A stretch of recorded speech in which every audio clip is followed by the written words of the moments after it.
Here at Autobunker headquarters, I spend quite a lot of time researching car performance facts and figures to use in the videos and reels that I make for the channel.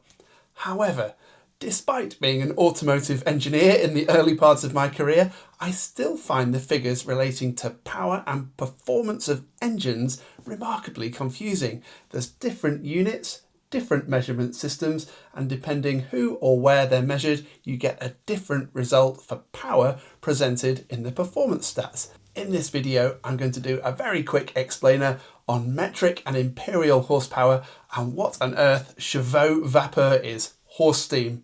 Let's get into it.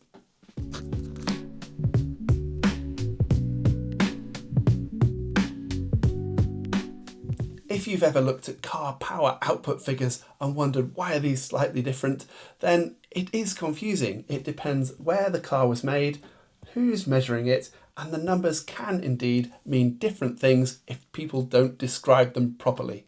Let's start with the one that catches some people out, PS as a measurement for engine power.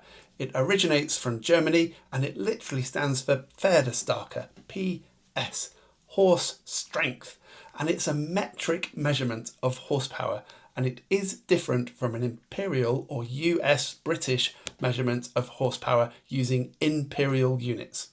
The imperial definition of horsepower is based on a horse lifting 550 pounds by 1 foot in 1 second, but the metric definition is based on that same horse lifting 75 kilograms by 1 meter in 1 second.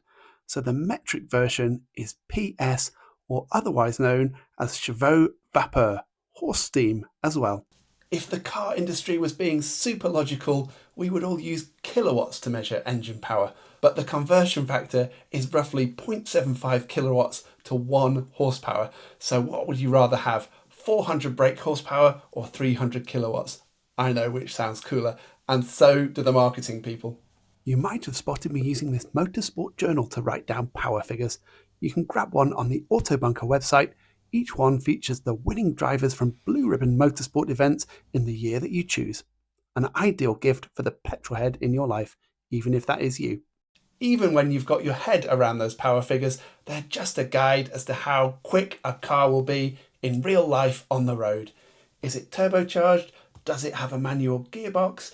Is it a heavy big lump? There are loads of other factors that will influence whether it gives you a punch in the back as you put your foot down. Then there's the matter of measuring engine power. Manufacturers will have dyno cells where they can directly connect an engine by its crankshaft straight into a load cell.